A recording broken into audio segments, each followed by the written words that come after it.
Aqui o alimento da nossa planta, mas vamos falar aqui antes. Moçada, fizemos aqui os canteiros do nosso pepino japonês. Deu 14 canteiros de mais ou menos 55 metros. Dá pra ver a diferença? Tô cavando tudo inchado aqui. Foi feito no trator, só que o trio fica muito estreitinho, ó. Tá vendo que fica estreitinho? Não cabe meu pé. Ó, pra você ver, meu pé fica tudo dobrado aqui. É muito ruim de trabalhar nesse trio aí, porque vai colhendo carrinho de mão, né? Então eu tô quebrando tudo a leira aqui na enxada. Dá pra você ver a diferença. Rapaz, dá um trabalhinho, mas eu vou trabalhar 6 meses aqui, vão ser 2 safras. Então eu tô tendo um trabalhinho agora, falta mais 3 aqui pra me acabar de quebrar, mas vai valer muito a pena. Só que nós vamos falar hoje de fertirrigação, dessa área aqui por enquanto. Tem do morango também, e num outro vídeo específico eu vou falar pra vocês sobre a textura do solo. Vocês veem aqui, ó, como que o solo tem que ficar pra você poder ter uma fertirrigação de qualidade. Primeira coisa que nós vamos prestar atenção, o tipo do nosso solo. Aqui eu já mandei fazer a análise. O nosso solo aqui, ele tem em torno de 45, 46% de argila. Então por que eu tô falando da argila? Um solo, quanto mais argiloso, mais ele retém água. Então se ele retém um pouco mais de água, eu posso intervalar um pouco, ter um intervalo de irrigação um pouco maior, né? Se fosse um solo um pouco mais arenoso, ele vai drenar mais. Então eu teria que ter uma frequência de irrigação um pouco maior. Aqui na minha fertirrigação hoje eu tô fazendo segunda, quarta e sexta. Tô tentando fazer, né? Se precisar mexer a gente mexe também, não tem problema nenhum. Mas tô tentando seguir isso aí. Toda a nutrição da lavoura vai via fertirrigação, tá? Então aqui não é feito só irrigação, é feito fertirrigação também. E aí, segunda coisa que nós vamos olhar. Como que eu vou saber o tempo de irrigação? Dá pra mim olhar pela textura do solo. Ó, pra você ver, você olha o solo, ele tá escuro, né? Dá a impressão que tá molhado. Só que quando eu pego aqui um pouquinho de terra, ó, eu vou pegar e vou apertar ela. Você vê que ela não pode quebrar muito fácil. Tá vendo? Ó, esbagaçou inteirinho. Não era pra quebrar tão fácil assim. Pega o solo aqui, aperta um pouco. Ó, você vê que não esbagaçou tudo. Então quer dizer que é um solo que tem um pouco de umidade, mas não está em excesso, dá para mim entrar com a água. Só que eu tenho que tomar cuidado também para saber se essa umidade ela tá mais superior ou se ela tá mais inferior, vamos dizer, né, mais em profundidade. Como é que eu vou saber disso? Ai, já quase quebra a mão. Vamos tentar cavar aqui. Vocês viram que em cima tava mais ou menos, olha a terra de baixo como é que tá. Dá a impressão que tá um pouquinho mais molhada. Só que ainda assim não tá um excesso de umidade. O que eu tô querendo dizer com isso aqui? Eu tô olhando a textura do solo. É para basear mais ou menos o tempo de irrigação. Ela não tá uma terra muito seca, porque tava meio brusco. Não secou demais. Só que eu não vou pular a irrigação por causa do adubo. Mas hoje também tá brusco, ó. O sol tá encoberto. Você vê que não tá muito calor. Então hoje a planta ela vai demandar um pouco menos de água. Eu não posso cortar a minha irrigação por causa da nutrição, né? Então o que eu vou fazer? Eu vou diminuir um pouco a água. Eu costumo aguar mais ou menos 20 minutos, de 2 em 2 dias. Eu vou diminuir um pouco, vou tentar fazer uns 15. O sistema radicular dessa planta aqui, ele não é muito profundo. Eu tô entrando com bastante raizante para fazer ele espalhar bem, para ele ir para profundidade, mas mesmo assim ele não é muito profundo. Eu tenho que tomar cuidado, porque se eu colocar muita água de uma vez só, faz brejo embaixo. Se eu faço muito brejo embaixo, essa água lá de baixo, ela demora mais para sumir, né? Para poder infiltrar, para poder a planta usar ela. Então se eu faço muito brejo embaixo, acaba dificultando o enraizamento. A planta ela não consegue emitir raízes. É até um pouquinho difícil trabalhar com fértil assim na terra, num solo mais argiloso, é um pouquinho complicadinho.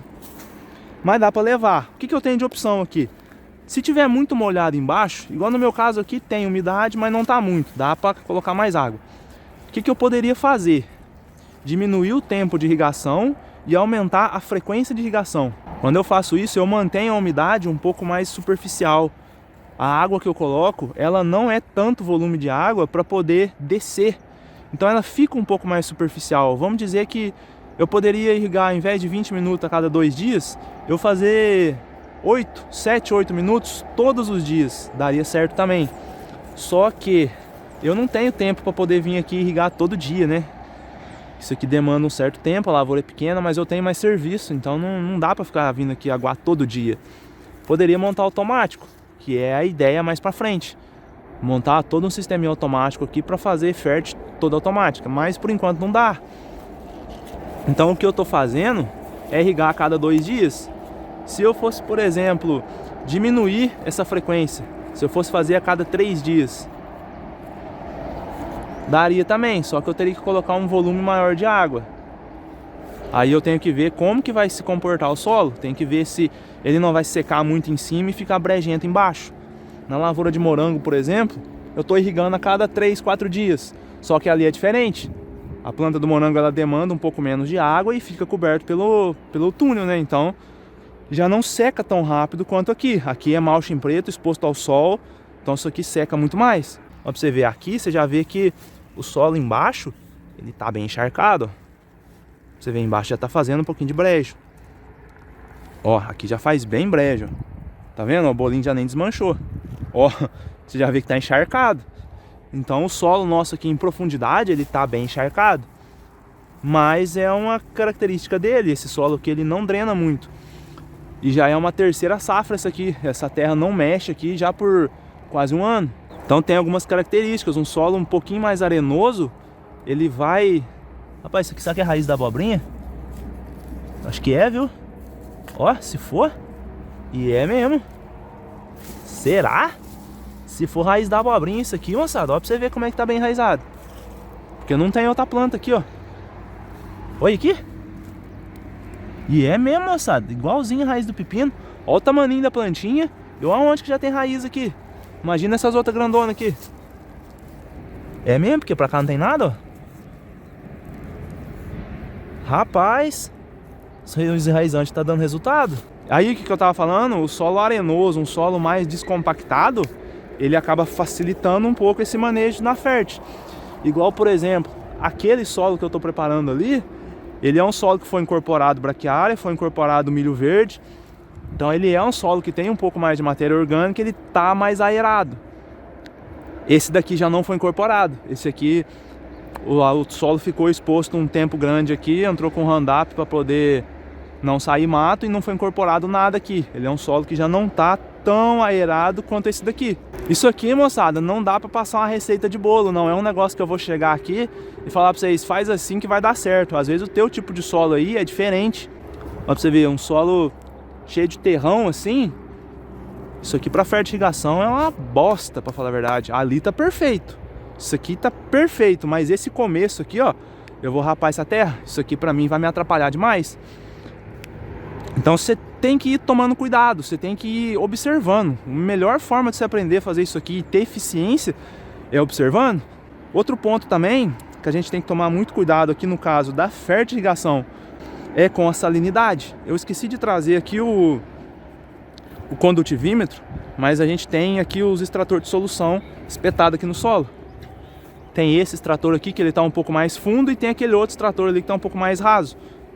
Para que serve isso daqui? Isso aqui ele tira a água do solo, ele tira a água que a planta está bebendo. Então eu consigo ver a salinidade que está na solução do solo, eu consigo ver a condutividade elétrica que está aqui. Por que disso? Uma salinidade muito alta queima a raiz da planta. Qualquer planta ela é sensível ao excesso de salinidade. No caso da abobrinha, nesse estágio que ela está aqui, acredito eu que ela vai tolerar aí até um 2 milisims por centímetro quadrado, por centímetro cúbico, acho que é centímetro cúbico. Acredito que ela vai tolerar bem. É uma planta jovem, adulta já em produção, ela vai tolerar aí até um 2,5, 3 talvez, dependendo do estágio, do enraizamento, do tipo de solo. Já no caso do morango, ele vai aceitar aí até 1,2, 1,4 mais ou menos. No início, você vai trabalhar com 0,5, se colocar 1, já quando você acabar de plantar, você mata tudo. Vai queimar muita raiz, vai fazer um estrago. Ah, deu um EC muito alto, tá com muito adubo na terra, tá com excesso de salinidade na terra. O que eu faço? Aí você tem a opção, ou eu vou passar só água para dar uma lavada nessa salinidade, ou eu posso entrar com uma outra fertirrigação. Por exemplo, eu corto a adubação de um dia e vou entrar, por exemplo, com carbono orgânico, com melaço, com algum biofungicida, um bionematicida. Dá para intercalar também, porque, por exemplo, se eu entrar com um bionematicida aqui, ele não é salino. Posso substituir tranquilamente uma irrigação de solução nutritiva por uma irrigação com nematicida. vai ajudar a diminuir a salinidade e eu já faço a aplicação do nematicida. Posso entrar com alguns micro-organismos benéficos também. Tem que ser coisa que não é salino, para eu poder tirar a salinidade do solo. Agora, meus reis, falando de solução nutritiva, eu tenho que tomar cuidado para não misturar o nitrato de cálcio com os outros nutrientes, tá? Eles não são compatíveis. Se eu não me engano, no quinta aproximação tem uma tabela falando para você o que é compatível com o que. Aqui, nesse saquinho, eu tenho MAP, tenho MKP, nitrato de potássio, sulfato de magnésio e micronutrientes. Então aqui de boa, nunca tive problema com isso aqui. Tem muita gente que fala que não pode misturar os sais assim. Eu sempre misturo, nunca tive problema. Não sei dizer se... não sei, cara. Eu nunca tive problema. Então se falarem pra você que não pode misturar, fica a teu critério. Eu sempre misturo e não tive problema. Já no caso, o nitrato de cálcio, que são esses grãozinhos brancos, você pode misturar aqui ferro quelatizado, aqueles ferros EDTA, uns ferros que é bem roxo, sabe? Você pode misturar nele, não tem problema nenhum. Mas eu não posso misturar esses aqui. Para me fazer a aplicação, eu vou fazer a aplicação aqui usando o pulverizador, vai injetar aqui no sistema de gotejamento, né? Aí eu vou fazer a aplicação de um primeiro, depois eu faço a aplicação do outro. Não posso misturar os dois, tem que tomar cuidado também para não ficar resto ali no tambor. Sempre que eu faço um, eu jogo um pouco d'água para poder tirar o que está na mangueira. Lavo ali o tambor, não é lavar assim de sabão, essas coisas. Joga uma água ali e joga fora. Só para não ter perigo de ficar resto ali e acabar tendo alguma reação. Então eu sempre faço um primeiro, depois o outro. Não tem problema você fazer na mesma irrigação. Só não pode fazer no mesmo tambor. Então passa um primeiro, depois você passa o outro, você não vai ter problema nenhum. Então, moçada, eu vou fazer aqui agora. Não vou mostrar para vocês aplicando, porque já tem vídeo fazendo aí. E aqui não tem segredo nenhum. É só misturar no tambor ali e botar para passar e já era. As dicas mais importantes que eu podia passar é o que eu falei aqui. É tomar cuidado com o tempo de irrigação, tomar cuidado com a frequência de irrigação, tomar cuidado com a salinidade, a quantidade de adubo que você põe ali, né? A salinidade do solo, a salinidade da solução nutritiva. Tomar cuidado com a textura do solo. Então são coisas assim que você vai aprendendo, cara. Parece que é difícil, mas o tempo leva à perfeição. O tempo vai te trazendo prática. Eu também apanhava bastante, nossa, mas eu bati cabeça para me fazer aquela solução nutritiva ali que vocês não têm nem ideia. Tava com medo de não dar certo, acabei fazendo mais ou menos, encontrei outra lá no site da Sakata, fui bater em cima, a minha não tava muito diferente. Então, assim, você vai aprendendo, cara. Então eu vou ficando por aqui, vou acabar de arrumar meus canteiros ali, que a tarefa ainda tá grande. Nossa senhora, tem que plantar logo, senão nós vamos colher no Natal. No Natal é ruim de vender essas coisas aqui. Então é isso aí, meu rei. Se você gostou das dicas aí, deixa o like pra nós. E vamos que vamos, né? O agro não para.